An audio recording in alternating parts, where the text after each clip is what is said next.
Hey guys, welcome back. It's Shelby and today we are going to be making some rose garlands to hang up either as a flower wall or over a door. Mine's gonna be over a door.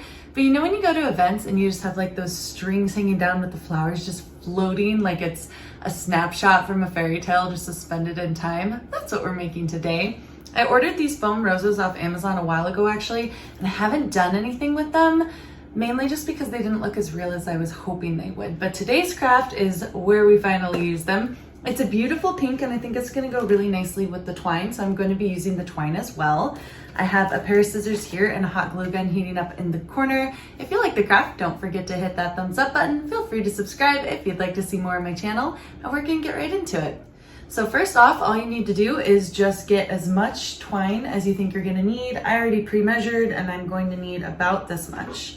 And by pre-measured, I mean I stood at the door and extended my hand. That's about how far I need. So this is going to be the top string that hangs above the door. I'm going to be putting my garlands across the doorway and not across the wall, so that's why I'm doing that. Also, having a main base thread where everything hangs off of just makes it a lot easier than if you just hang up the strings individually. You can totally do that. I actually ordered a very similar product for another holiday and it was just like these little swirly things with little cutouts, and they all came individually. They went up just fine, but I think it would be a lot easier to just have a main thread at the top, so we're gonna do that. And then I'm gonna pull off a fair amount of string, just however far I want, so I think that's gonna be a good one. I'm gonna cut that, and then I'm gonna pull an equal size as that. Because it's a doorway, you kind of want it to be symmetrical, at least I do. So I'm going to be cutting two of basically every one I do. I don't want them to be too heavily crowded, so I'm not going to do that. But I think the edges will be the shortest and it'll get longer in the middle. I think that'll be cute, so that's what I'm gonna do. So I'm just gonna line up the two ones that I cut for the edges and cut another couple of inches for the next one in. These two are identical and they are my far edges, so they are going off to the side here. And I'm going to cut another strand right here. I think that I'm going to do either 5 or 7 strands. This will get me 4. And I'm gonna measure one of these just to make sure I can get it a little bit longer. I do get a little bit tangled. Make sure when you're doing this that you keep your base thread off by you so it doesn't get confused. So go a little further. Here we go. So we have 6 of them and we're just gonna measure off one final long one for the center, mainly just because that's the inversion that I want. If you want it to kind of look like this, then your center one should be the shortest, and just reverse everything I did because your outer ones should be the longest. Now that your twine's all cut, go ahead and put that away. We're just gonna put ours off to the side here. And then what I'm going to do is, I've already messed them all up. I'm going to pair up each string with its identical person. I'm pretty sure these were the first ones. So these are going to be the shortest. And I'm just gonna tie them off to my main string. Just tie a tiny little bow at the top. Nothing fancy, 2 half hitches, that's all you need. There's basically no weight on these. I'm just gonna tie that off like that. There we go. And you'll notice it slides along the main wire.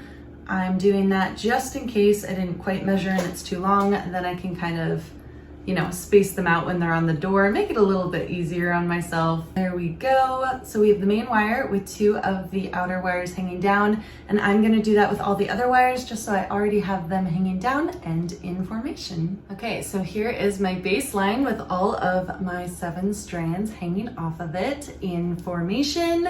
I'm not worried about the spacing right now. I'm gonna get out my flowers and start gluing them on to the strands. These are flat backed foam flowers, so instead of just one flower on the strand, hopefully facing forward, I'm gonna put 2 flowers back to back with the strand sandwiched in between so that you get a beautiful view of the flower no matter how the string rotates. So these are what the roses look like. You can see they're beautiful, they're quite lovely, but they're not real looking. So we are just going to remove them from their stick. It's quite nice having a little floral stem in case you want to arrange them, but since they don't look particularly real, we're just gonna remove the stem. Pulls right out, and then you're just left with a little rosebud, which is perfect for what we're doing. So go ahead and prep a few roses, and what we are going to be doing is gluing them back to back so that no matter how the string spins, it's just beautiful. So this is the very outer strand. This one up here is my base thread, and this is just the very outer strand. And I want to show you how I'm going to attach these. So I'm just going to lay this one out on the table so that I can work with it. And then I've got my hot glue gun off to the corner here. I'm just going to pump some hot glue onto a rose. I'm going to lift the strand up about where I want it, put it across the hot glue, and then take another rose and just press it down like that. So it's sandwiched in between them. That's going to give the best seal, and you can see it creates this little drum effect. And it should theoretically be stuck onto the thread as long as it is going right through the center of the flowers and through the glue. Go ahead and hold that until the glue is nice and dry. And then when you hold it up, you see it creates this beautiful floral effect. It's so cool. So we are going to add a few more of these going down the threads and end up with a beautiful wall of rose garlands. So the outermost string is done. I'm just putting 2 on there, but what I want to do is make them relatively even with the other outer thread. So I'm just going to come across the baseline here. Oops, dropped it. Come across the baseline here. You know which one's your baseline because it's the one the others are knotted to. Grab my outer thread here, kind of bring it along, pull all the other ones off to the side so they're not in my way.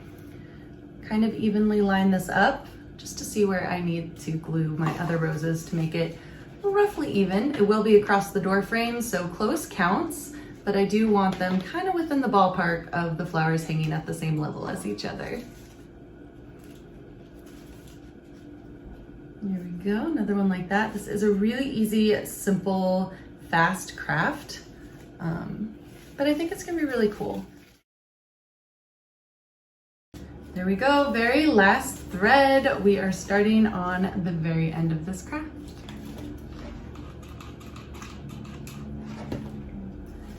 And I'm actually not being super diligent about how I space the flowers. I'm trying to make them even on each one so that there's a bit of symmetry on the sides.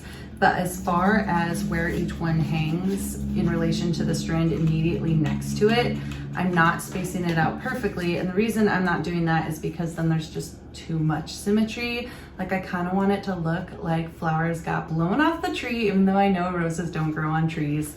But like cherry blossoms do, but like, you know, blown off the tree, blowing in the wind, falling down. I just think that's beautiful. So that is the look we're going for. You can evenly space them if you want. It's your own craft, do it to your heart's desire, but this one will not be.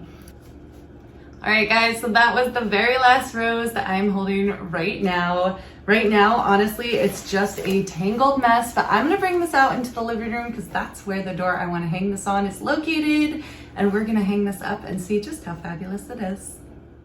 So the best way to secure this to the wall is with thumbtacks. Just create a little loop and then secure it with the push pin. Since I rent and they are sticklers about holes in the walls, I'm going to use tape. It does not do as good of a job. Next up, go ahead and detangle all of your different little rose vines, and then you're going to want to space them out on the main thread how you want. And this is a close-up of how it turned out. These are the flowers. They are beautiful, but like, they're not going to pass for real roses, but I do love them in this craft. I think they're beautiful, stunning, and exactly what I was looking for. So it's just a really nice little curtain of flowers for when you leave the room, and I think it's beautiful. Thanks so much for watching, guys. I hope you enjoyed the craft, and I'll see you here again soon. Bye for now.